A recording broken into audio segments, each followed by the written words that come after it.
Olá a todas e todos, categoria bancária, iniciando aqui mais um podcast do Sind Bancários aqui no Estúdio Hall, na nossa sede.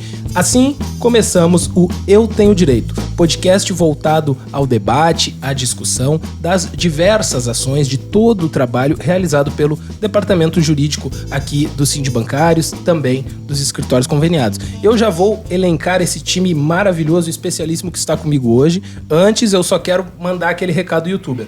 Inscreva-se, dê a sua curtida, comente aí o que está achando do podcast, as suas dúvidas, sugestões de temas, sugestões de temas para as próximas edições. Bom, a gente vai começando aqui o podcast, primeiramente saudar aqui Tomás, nosso advogado hoje que está aqui com a gente, Tomás Bergman, que é advogado, assessor jurídico aqui do Sind Bancários e também mais uma pessoa dos quadros da AVM Advogados, nosso amigo aí, amigão AVM. E temos também as nossas diretoras, aqui ao meu lado, Cris Garbinato, diretora da FETRAF RS, e ao outro lado da mesa, a Priscila Aguirres, diretora da FETRAF RS. Curiosamente, ou melhor, não curiosamente, as duas são do Banco do Brasil. Então, é sinal de que hoje temos uma ação importantíssima do BB que está em pauta. É uma notícia do dia 13 de março de 2023, o sindicato aqui, Sind Bancários, venceu uma ação que garante a indenização a empregados do BB, Banco do Brasil, por assaltos à mão armada. Em importante decisão e ação coletiva movida pelo Sindicato dos Bancários, a Justiça do Trabalho reconheceu a existência de que a atividade bancária possui risco mais elevado em relação aos demais estabelecimentos comerciais no que se refere à ocorrência de assaltos à mão armada e garantiu uma indenização por danos morais aos bancários e bancárias do BB, associados e associadas ao Sind Bancários presentes nas agências bancárias que sofreram assaltos. Bom, Tomás, da onde surgiu, como que vocês visualizaram essa brecha que permitiu o ingresso dessa ação e depois o acolhimento, o ganho dessa causa? Bom, primeiramente, cumprimentando a todos que estão nos acompanhando, Cris, Priscila, Caio. Bom, na realidade, a gente, ali em 2017, fez uma avaliação de possíveis ações coletivas que o sindicato poderia ingressar naquele momento de modificação de legislação, reforma trabalhista. Então, uma das ações que foi gestada naquele momento foi justamente essa ação coletiva de indenização por dano moral por assaltos ocorridos em agências bancárias, né? Já é importante trazer aqui que essa ação ela não é unicamente promovida contra o Banco do Brasil, existem outras ações contra outros bancos. Mas teor semelhante. De igual objeto, né? De indenização indenização de danos morais por assalto à mão armada ocorrido em agências bancárias. Então, o que ocorre é que a primeira ação que tem término, trânsito em julgado no nosso juridiquês, que eu vou tentar não aplicar aqui, foi a do Banco do Brasil, e com êxito. Na verdade, os outros bancos que a gente sempre ouve, né, estava comentando antes que a gente ouve a pergunta, tá aí, é para todo mundo? Ainda não é para todo mundo, mas está no caminho, né? É para ser. Estão todos defendidos pelo sindicato, né? Mas é justamente essa peculiaridade de que somente essa ação do Banco do Brasil está finalizada e finalizada com vitória, que é um importante marco. Então, justamente essa discussão que a gente faz e que o Caio traz do maior risco. Por que essa questão do maior risco é importante? Porque no momento em que se identifica que a atividade bancária ela movimenta numerário, ela tem uma maior atratividade para ações criminosas, ela acaba por atrair uma responsabilidade que a gente chama de objetiva, né? Ou seja, essa responsabilidade ela não vai aferir e não vai verificar se tem culpa do banco na adoção de medidas de segurança. Ou seja, por si só, a atividade bancária ela já é mais perigosa que as demais, né? Que uma atividade comum, do dia a dia, de garçom, gerente, enfim, gerente não de banco, né?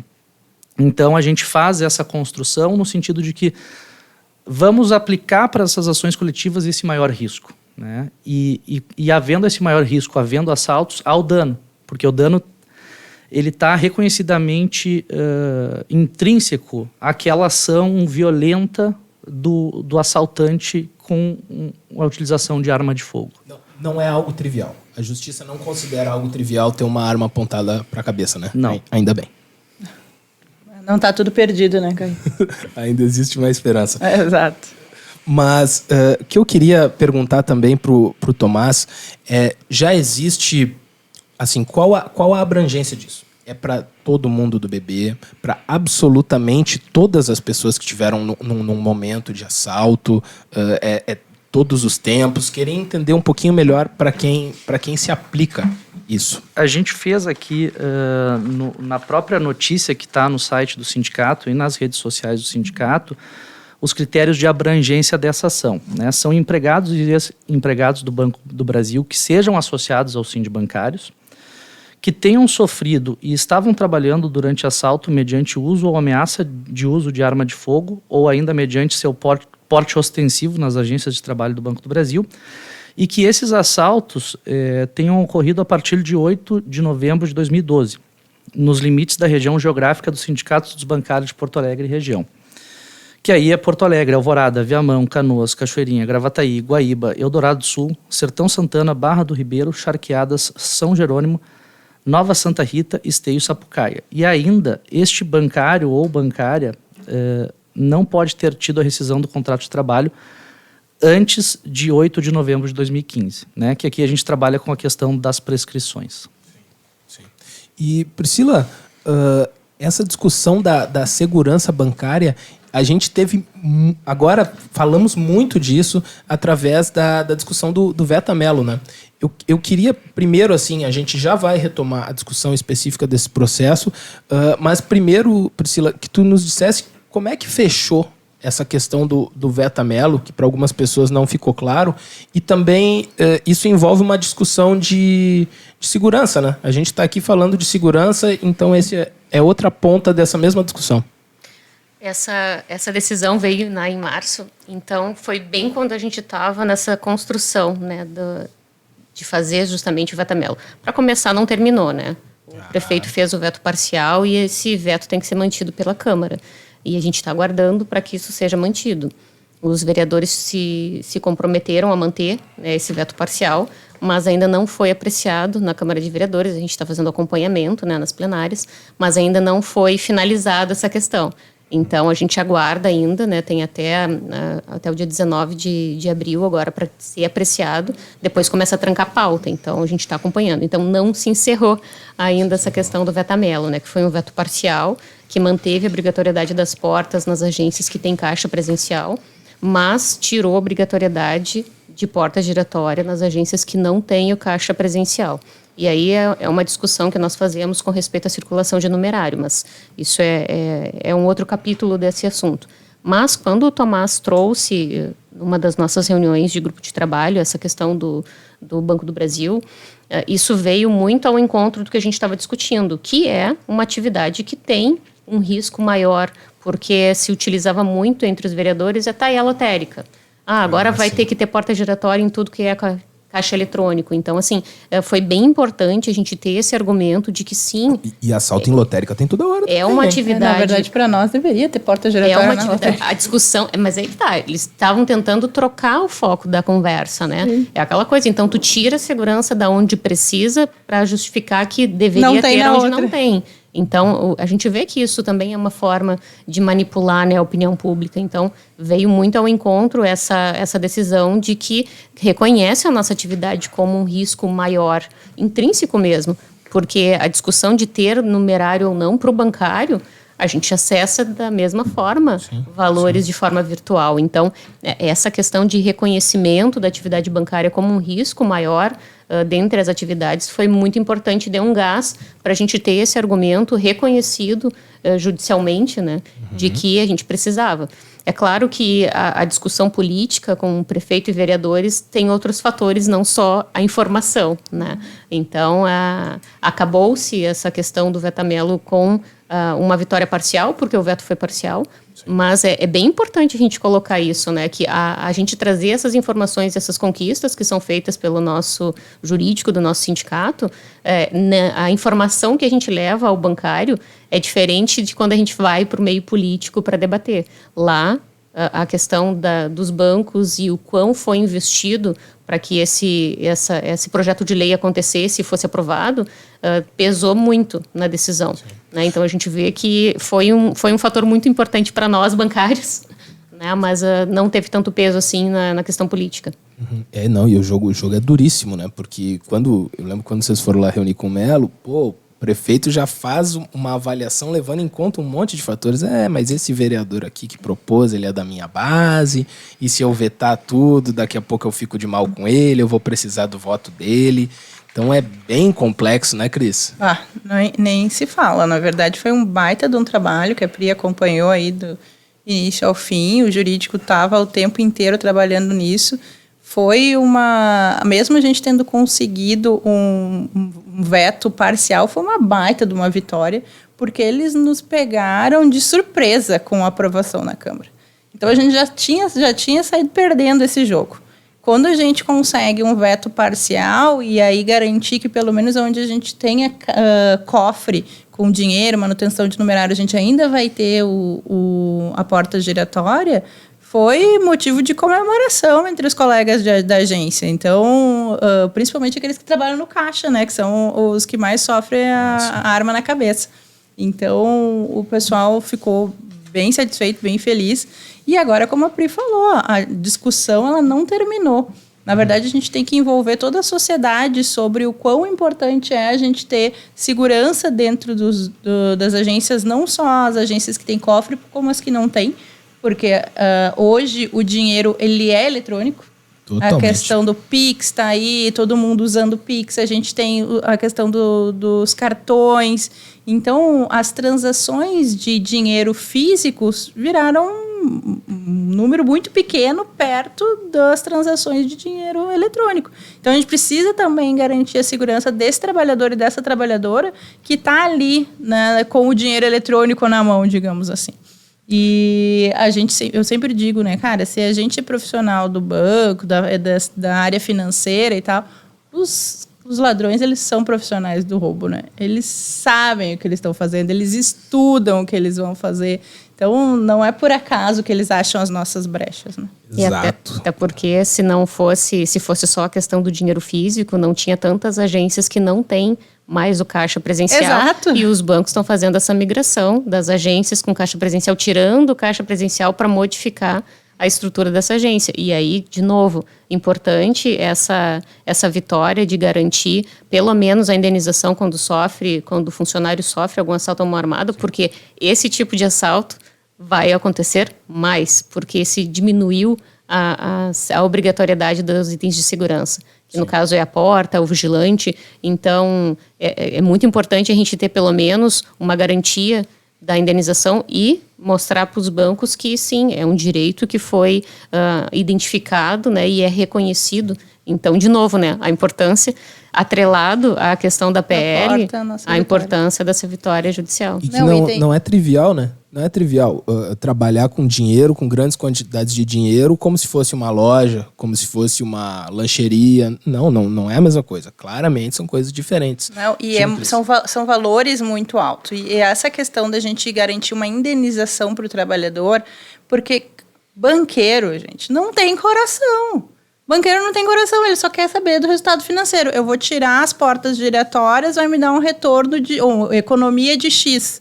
Agora, se eu tiver que pagar as indenizações e o X for 2X, ele não vai tirar a porta giratória.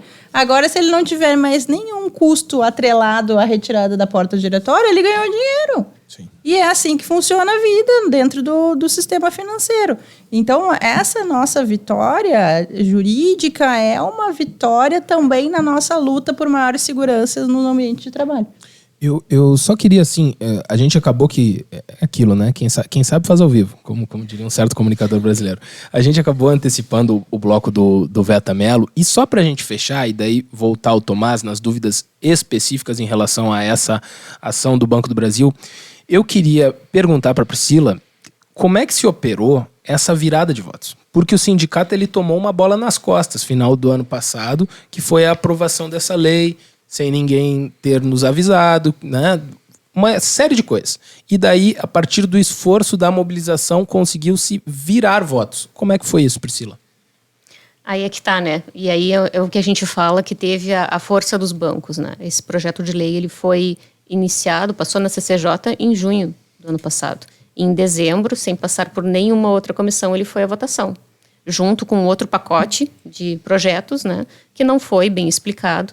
E quando a gente começou a conversar com os vereadores, porque a gente teve todo aquele período de janeiro que a Câmara também não estava em funcionamento. Quando foi retomado em 1º de fevereiro, já foi buscado a conversa com o prefeito que recebeu o negociador da FENABAN no início de janeiro. Então foi toda uma correria, assim, uma pressão para que a gente fosse recebido pelo prefeito. E quando nós fomos recebidos pelo prefeito, uma das coisas que ele nos disse foi isso, né? A minha base toda votou favorável. Eu não tenho como vetar, não tem espaço. Eu entendo os argumentos de vocês, mas vocês têm que conversar com a base. Porque se eu vetar, eles podem derrubar o meu veto. Ele tava de chapelão naquele dia? Tava. Homem do povo. Então, foi através dessa conversa com o prefeito que nós começamos a fazer essas visitas na Câmara de Vereadores, porque, obviamente, eles não abriram os gabinetes para nos receber, né? Então, nós tivemos que fazer essa ida, e aí fomos Jimenez, Simoni, Sabrina, eu, para fazer essa conversa com os vereadores. E nas primeiras conversas nós já percebemos que eles não tinham exata visão do que o projeto tratava. E conforme nós fomos mostrando, porque é um projeto de 2 páginas, então assim, é muito curto, mas ainda assim, né, não ficou bem entendido.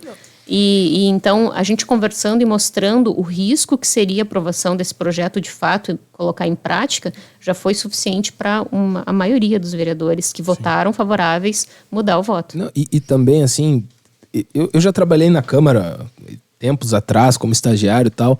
São muitas matérias que são votadas. Às vezes, os vereadores vão por orientação de bancada e eles nem sabem muito bem, assim, na minúcia, o que está sendo discutido. Nome de rua, tal, que muda para tal, daí vai na orientação de bancada. E, claro, isso daqui não é um nome de rua, é muito mais complexo. Mas, pelo jeito, também foi nessa coisa, né? E aí vamos dar nomes às pessoinhas, né? O autor do projeto de lei é o Ramiro Rosário. Boa. E o que ele colocou como apresentação desse projeto, que era uma modernização da lei, que permitiria que lojas, que já é um termo utilizado pelos bancos, novas, não necessitariam de porta de segurança, porque não teria a guarda de numerário, não teria cofre.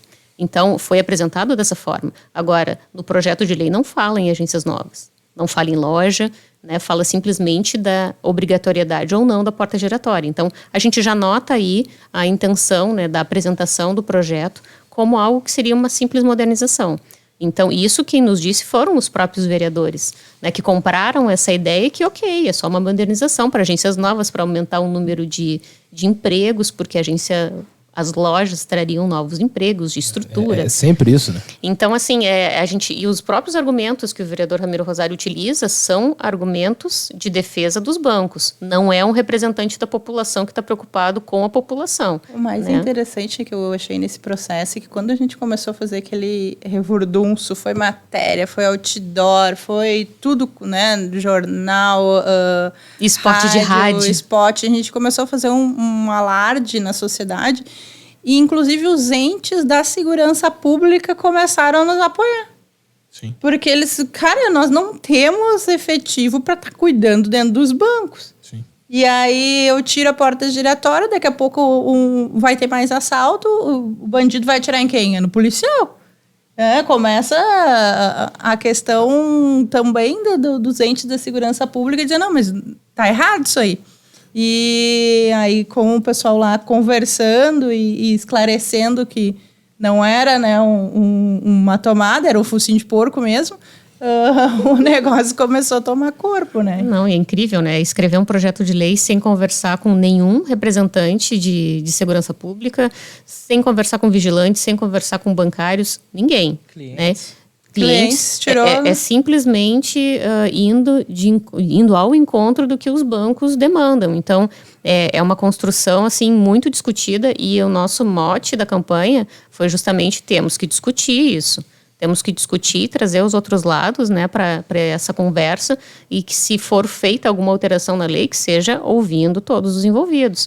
E a população mesmo. Nós tivemos a banca lá no Largo Glênio Pérez. As pessoas, mas para que vai tirar a porta? Sim. E justamente, sim, por que vai tirar a porta? Porque reduz a segurança dentro do banco. Sim, mas para que a gente vai fazer isso? Então, é uma pergunta natural das pessoas. Tá, mas isso é sério? Quem é que está propondo isso? Porque o financiador da campanha de algum político resolveu que ia economizar na porta para investir na campanha. Então, é aquele negócio, né? E mais, né? A gente Siga fez o dinheiro. o levantamento do custo de uma porta giratória. Então, assim, o custo de R$27 mil uma porta para um banco que tem uma receita milionária, sabe? Então, assim, não tem qualquer fundamento. Todos os argumentos são muito frágeis. E um dos primeiros argumentos do vereador foi que a minha filha pequena provavelmente nunca vai entrar numa agência bancária, porque não vai mais ter agências bancárias no futuro. Sabe? Um argumento tão frágil de quem desconhece completamente uma agência bancária, porque tudo dá para fazer no celular, como se todo mundo, 100% das pessoas utilizassem. Então, assim, é um descolamento da realidade, e o prefeito falou muito, porque eu vou pelo real, a vida real. Então, as 2 vezes que nós conversamos com o prefeito, justamente foi mostrar a vida real, que não é isso que está representado no projeto. Então, o veto foi uma baita conquista da gente pautar, né, esse tema e fazer as pessoas se envolverem, participarem e mostrar que as pessoas estavam envolvidas. Então, sim, foi uma grande vitória nesse sentido.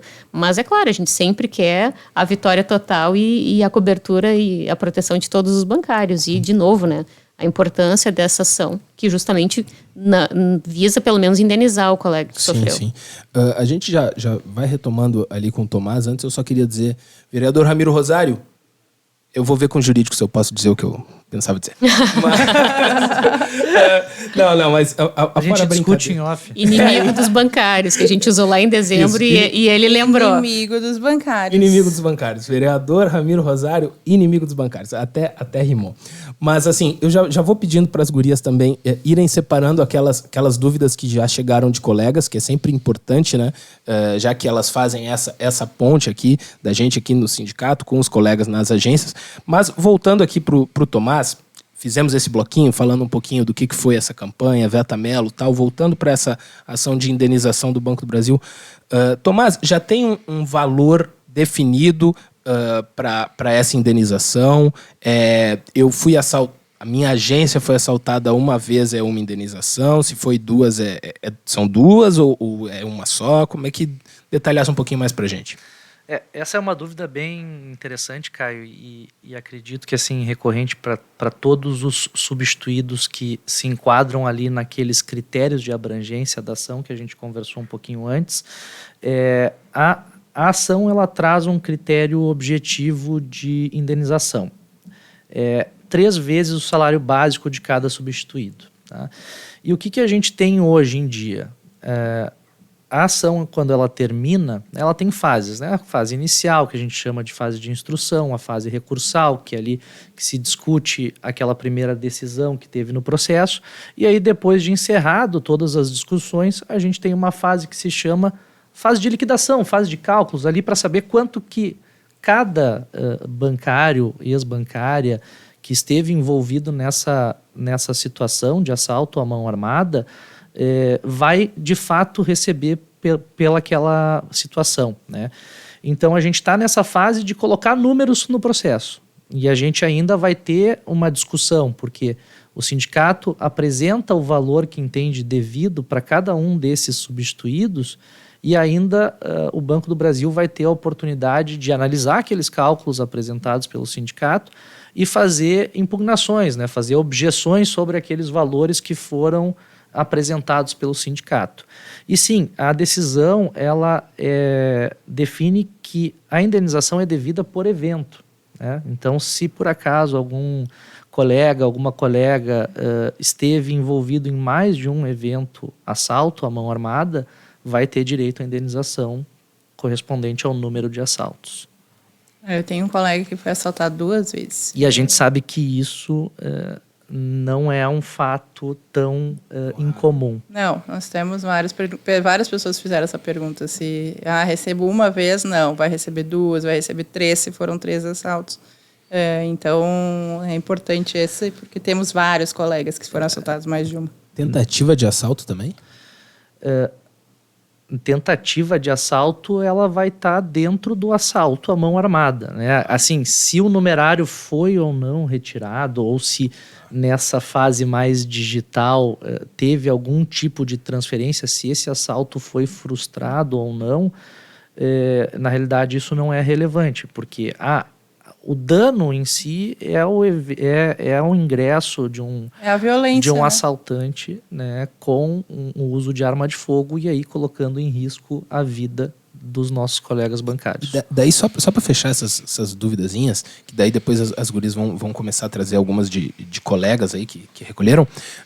Assim, na Caixa, esses tempos, acho que no Banrisul também, a gente teve algumas pessoas que, não sei, estavam alteradas e jogaram pedras contra vidros, tentaram agressão física contra bancários. Se eventualmente alguém tentasse assaltar um banco, ia ser muito doido, ia ser vida louca ao quadrado, com uma faca, isso ia entrar ou é só arma de fogo mesmo? Só arma de fogo, Caio. Justamente por essa ação coletiva, e aí trazendo a visão da atuação jurídica, ela precisa ter uma homogeneidade, ela precisa ter uma situação comum para que a gente consiga, né, enquanto sindicato, estar legitimado para buscar esse direito para os bancários. Então, se a gente acaba abrindo um leque de opções, a gente pode ter uma dificuldade no êxito dessa ação. Então, é justamente uma estratégia, né, de que... E essa ação, voltando para a tua primeira pergunta, ela está baseada no entendimento de tribunais superiores. Tá? Ela é uma construção que é feita com base numa série de decisões que consolidam um entendimento de que a atividade bancária representa maior risco que as demais atividades econômicas e que aquela situação específica de assalto à mão armada, ela gera automaticamente uma indenização, né? Automaticamente uma indenização para quem buscar esse direito na Justiça do Trabalho. Bom, na nossa dinâmica aqui eu já vou pegar um outro gancho. Exatamente, eu já ia te perguntar. Nessa parte da pessoa que foi agredida, um funcionário que foi agredido no banco, né, foi uma tentativa de assalto sem arma, ou enfim, se sentiu agredido, ele pode vir conversar com o nosso jurídico e verificar a possibilidade de uma ação individual, viu, Caio? Então, não está nessa ação, mas o nosso jurídico está todo à disposição para a gente fazer essa discussão no caso específico e aí uma ação individual. Isso aí, daí fala com o Zé, fala com a Simone, fala com o Zene. Também é bem importante a gente colocar, né? Porque muitas vezes acontecem pequenos acidentes ou incidentes dentro das agências e o pessoal às vezes não registra. Exato. E como é importante que a gente registre, porque essa vitória, reconhecendo a atividade bancária como uma atividade de risco intrínseco à atividade, ela só é uma construção que foi feita a partir dos registros que foram feitos. E agora que a gente está tendo essa questão das portas e das agências que não têm portas, muitos já nos relataram pequenos incidentes que precisam ser registrados para que a gente tenha dados. Então, é bem importante isso que tu colocou, que não está dentro nesse momento da ação, mas é importante que o colega bancário faça o registro dessas ocorrências dentro da agência, porque justamente a gente precisa ter dados para ir construindo. Nesse específico caso, né, é para assaltos com arma de fogo, que vamos combinar, né, não é nada, não foi... Depois que o advento das portas giratórias é mais raro, mas assim, os colegas mais antigos relatam, o próprio Jimenez, né, relatava bastante a questão da frequência dos assaltos, então é bem importante a gente ter o registro desses incidentes dentro das agências. Eu só vou perguntar para o Tomás, agora pedir para ele explicar um pouquinho mais esse procedimento que ele estava falando de substituídos, eu acho que a gente tem que deixar bem esclarecido. Bom. Depois a Cris também tem uma do pessoal, da base. Temos várias aqui ainda, a gente já está... passando nos tempos aqui, mas vamos esclarecer tudo. Hoje o Tomás vai sair daqui exaurido. É a intenção. Bom, os substituídos. O que são os substituídos? Justamente esses bancários e bancárias que estão enquadrados nesses critérios para ter direito a essa indenização. E esse é o objetivo justamente da ação coletiva, né, que a gente estava até trocando aqui antes de começar, que o sindicato ele tem um papel de proteção dos direitos daquela categoria, no nosso caso, da categoria bancária, né? Então, o sindicato ele atua já como um grande órgão de proteção, justamente para que aquela pessoa que não quis entrar com uma ação individual, ou, né, não se interessou por aquele tema, ela tem esse direito adquirido. Então, o sindicato atua como esse substituto processual de cada um dos bancários e bancárias que tiveram esse direito violado. Perfeito. Na verdade, a gente está sempre cuidando, né, para que o direito da trabalhadora e do trabalhador seja recebido, né, seja efetivado pelos bancos. Né? E esse é um ponto importante, porque a decisão ela fala justamente que essa indenização é o mínimo que se entende como necessário para reparar aquele dano, né? E justamente um dano que tenha uma ação diferenciada com utilização de uma violência física, mental, sequestro, ameaças à família ou qualquer outra situação que transcenda, que passe do limite aqui desse assalto, que já é uma situação violenta. Que tem outros desdobramentos. Desdobramentos, né? Inclusive desdobramentos na área da saúde mental, que nós sabemos que é muito comum que esse trabalhador, que essa trabalhadora que foi exposto a esse estresse venha a adoecer do ponto de vista mental, né? Então, essas situações elas têm que ser tratadas com essas peculiaridades que elas detêm, né? Aqui... A gente até tinha uma pergunta e tu tá antecipando, né? Assim, tu dificulta a nossa vida de perguntas. Ou facilita. Tomás, né? Boa. Que caso a pessoa tenha, era uma das perguntas, caso a pessoa tenha desenvolvido problemas de saúde em razão de assalto ocorrido, é possível buscar, através de ação trabalhista individual, a indenização por acidente de trabalho pelo seu adoecimento, afastamento em auxílio-doença e tratamento ainda em curso? É exatamente isso que tu está trazendo. Sim, é possível. Venha conversar conosco no sindicato. Sim, e ela, na realidade, eu não antecipei toda ela, porque essa questão, e aí é muito importante, ela vai demandar um outro tipo de processo, né? Porque essa discussão ela está vinculada ao adoecimento causado pelo assalto. Então, não é só uma questão vinculada ao assalto. Então, todo um desdobramento de vida, de auxílio, acidente de trabalho. E é um processo que tem a gente está aqui para explicar, né? É um processo que tem um desdobramento, que vai ter a realização de uma perícia médica, porque vai avaliar a questão da extensão dos danos na saúde desse trabalhador e dessa trabalhadora, se há alguma perda, alguma redução da capacidade para o trabalho desse trabalhador, dessa trabalhadora, se houve algum afastamento em auxílio-doença, quanto tempo durou esse afastamento, e sim avaliar esse evento, esse adoecimento e o relacionamento dele com o trabalho.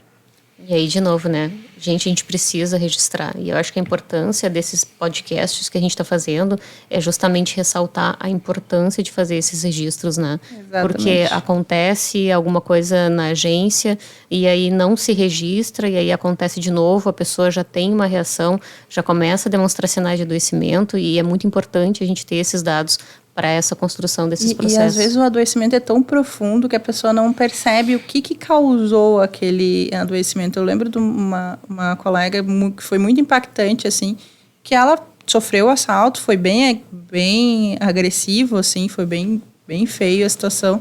E ela, não, eu tô bem.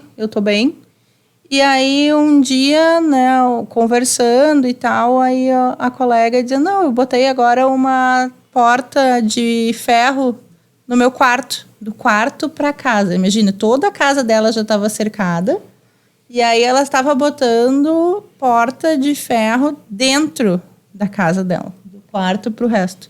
E aí eu digo assim, né, foi aí que quando ela fez isso, que daí as pessoas, não, mas por quê? Que ela se tocou que aquele adoecimento estava tão intrínseco na mente dela que ela não estava se sentindo tranquila para dormir nem na própria casa. Então, é uma questão de saúde mental que é muito dolorida e, às vezes, demora para a pessoa perceber o quão adoecida que ela está. E, nesse caso em específico, é muito importante que caso o empregador se recuse a emitir a comunicação de acidente de trabalho, a CAT, boa. o sindicato tem legitimidade para emitir a comunicação de acidente de trabalho. E a gente faz muito isso, Tomás, muito. O nosso setor de saúde aqui faz muito. Eu ia falar agora que tu falou sobre o setor de saúde, até mesmo os gatilhos, né, Cris? A pessoa que sofre, que passou por uma situação de assalto, pode até não parecer nada na hora, mas começa gatilhos. Ouvir um barulho diferenciado já assusta. É um Já tipo traz de movimento ansiedade. que já fica olhando. E normalmente os colegas que a gente conversa que passaram por algum tipo de assalto, quando a gente conversa, principalmente agora a questão das portas, mas ainda antes do desfecho, né, do veto parcial, quando a gente falou nas agências assim com os colegas a respeito dessa ação, a gente percebe e as pessoas trazem os gatilhos que ficaram. Né? Então, assim, às vezes nós temos sequelas mais graves, né, como essa falta de segurança, até mesmo para dormir, mas os gatilhos que ficam de susto, de ansiedade, que as pessoas... E aí, assim, o quão é importante a gente ter o registro de pelo menos uma indenização, né, por esse tipo de trauma, porque independente do grau, algum trauma sempre fica, né? Ainda falando um pouco dessa indenização, colocando aqui uma questão, acho que as gurias vão me ajudar a complementar, que elas vão saber melhor, que é em relação à função que essa vítima de assalto, esse bancário, essa bancária vítima de assalto, exercia quando aconteceu o assalto, né, o crime, e que exerce hoje. A indenização se dá em cima de qual valor? Seria isso, né? Que a gente estava Exato. comentando, Qual o salário que vai ser calculado? Em cima de qual salário? Da época ou de agora? Isso é uma questão que a gente ainda vai enfrentar nessa fase do processo, que é a fase de colocar os valores. Então, a gente vai ter que primeiro fazer todo o levantamento, toda a relação de quem tem esse direito e essa abrangência, para ir verificar qual que é realmente o critério de cálculo que vai ser utilizado. Então, essa informação a gente não detém ainda, porque a gente está numa fase preparatória ainda, né? Não houve a apresentação desse cálculo, não se tem ideia desse valor de indenização. Então, é uma questão que vai ter que ser avaliada nessa fase de discussão de valores. Tá certo. Agora a gente aqui se aproximando do final, trazer uma outra notícia para mostrar que essa realidade não é só do Banco do Brasil, né? Tem muito mais gente implicada com esse tipo de crime, de violência. Uma notícia da Rede Brasil Atual, do dia 10 de abril de 2023, né? TST, Tribunal Superior do Trabalho, condena Santander a indenizar bancária com depressão após assalto à agência. Trabalhadora desenvolveu transtorno após ser feita de refém em São Paulo. Por unanimidade, a 7ª turma do TST condenou o Banco Santander a pagar R$60 mil a título de reparação a uma funcionária que teve transtorno depressivo severo após assalto à agência onde trabalhava, em setembro de 2006, no bairro de Vila Prudente, zona leste de São Paulo. Bom, eu queria falar com o Tomás, assim, Tomás, a gente pode ver essa ação em outros bancos, ela já está encaminhada, será que tem condições de prosperar ou o caso do bebê é bastante singular, assim? Não, na realidade, essa ação, ela está replicada para todos os bancos que sofreram assaltos nos últimos 5 anos do ajuizamento da ação. A ação foi ajuizada em 2017, então de 2017 para trás, 5 anos, todos os bancos que tiveram algum tipo de assalto à mão armada estão contemplados com ações individuais. Esse caso específico, Caio, que tu trouxeste, ele é um caso individual e como ele trata justamente de um adoecimento de uma trabalhadora bancária, ele passou por aquele outro procedimento, ou seja, tem que ser uma ação individual, porque ela vai avaliar justamente a extensão do dano subjetivamente para aquela pessoa. Então, cada pessoa, e aí essa é uma questão muito peculiar da ação de indenização por acidente do trabalho ou doença ocupacional, ela vai ter algum tipo de reação diferente para aquele evento. Então, é justamente essa especificidade que impede que essa questão seja discutida numa ação coletiva.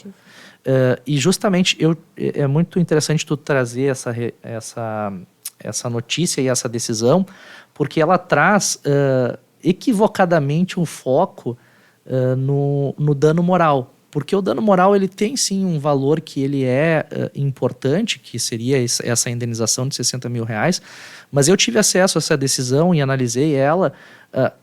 A grande parte, a parte mais importante é que foi reconhecido que aquela trabalhadora vai ter uma redução permanente da capacidade para exercer as funções de bancária, porque ela vai estar exposta a esse risco que a gente vem conversando aqui durante todo o podcast. Então, a questão do dano moral ela é importante sim, mas ela tem um reconhecimento ali de um direito àquele percentual que ela não tem mais capacidade para trabalhar, em razão desse assalto. Tá certo. A Cris tem mais uma pergunta, né, Cris? Tomás, na verdade, eu acho que é recorrente as perguntas, né, desse fato da nossa ação. Eu não sou sócio, não era sócio, agora eu posso ser sócio para entrar? A outra questão, eu me aposentei e não tive mais desconto, a gente pode continuar, eu posso estar nessa ação?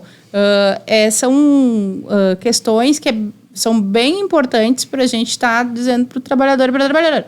Sejam sócios do sindicato. Mas eu não era na época. Seja sócio agora. A gente vai saber se tu vai estar ou não no hall? Não temos como saber nesse momento, mas se tu não for sócio, tu não vai conseguir acompanhar nenhuma das nossas ações e a gente fica muito difícil mesmo de garantir o teu direito, que era o que a gente estava falando antes, né, Tomás? E mais, né, Cris? A gente precisa de sócios para fortalecer o sindicato, para que a gente possa ter um jurídico forte, para que a gente possa ter um jurídico que pensa nessas questões que a gente precisa defender. Porque o sindicato ele não vive de ar, né? Então... Deixa eu só perguntar rapidamente, existe tempo para os colegas procurarem o sindicato e serem, então, declararem ser substituídos no processo? Essa foi uma pergunta que para mim veio de algumas fontes. A gente está justamente fazendo essa divulgação aqui, Priscila, para que todos que tenham esse direito estejam abarcados já por esse cálculo que a gente está apresentando. Tá?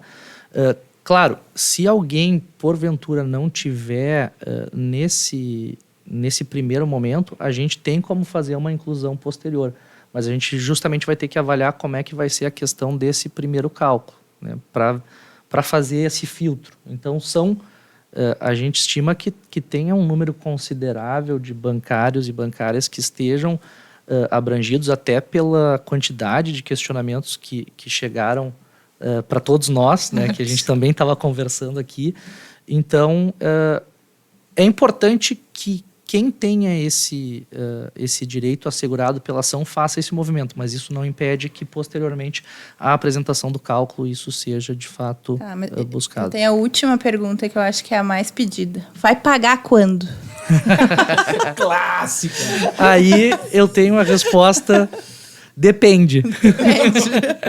Quem chegar primeiro vai receber primeiro. Então, ela liga com a resposta da Pri, né? Se tu apresentar os teus dados antes, faz o cálculo antes, né? Recebe antes. Então, eu acho que, lógico que a gente não tem um prazo, né, Tomás, para dizer, porque a gostaríamos de ter. Gostaria de ter. Essa é a pergunta de $1 milhão. Todo mundo quer saber. Vou receber quando? Quanto tempo, doutor? Tá aí, e assim a gente vai chegando ao fim dessa que foi a primeira edição do programa Eu Tenho Direito, programa voltado à discussão de todo o trabalho desenvolvido aqui pela diretoria jurídica do sindicato, dos escritórios conveniados. Sindibancários, diga assim para quem defende você, venha, seja sócio. E os bancários e bancárias do BB, fiquem atentos, porque logo mais, quando vê, sai essa notícia, né, de quando que vai receber. Cheques. A aguardada notícia. Bom, a gente chega ao fim aqui, nossos convidados especialíssimos, Cris Garbinato, diretora da FETRAF RS, Priscila Aguirres, também diretora da FETRAF RS, e Tomás Bergman, doutor Tomás, advogado, assessor jurídico do Sindibancários, AVM Advogados, que é nosso parceiro, ex-campeão também, mas... Aqui chegamos ao fim do podcast. Na apresentação eu, Caio Venâncio, só que ninguém faz nada sozinho. Na técnica tivemos a Fernanda Hartmann, na coordenação a Aline Adolfs e o nosso diretor de comunicação é o Gilney Nunes. Valeu, pessoal, até a próxima!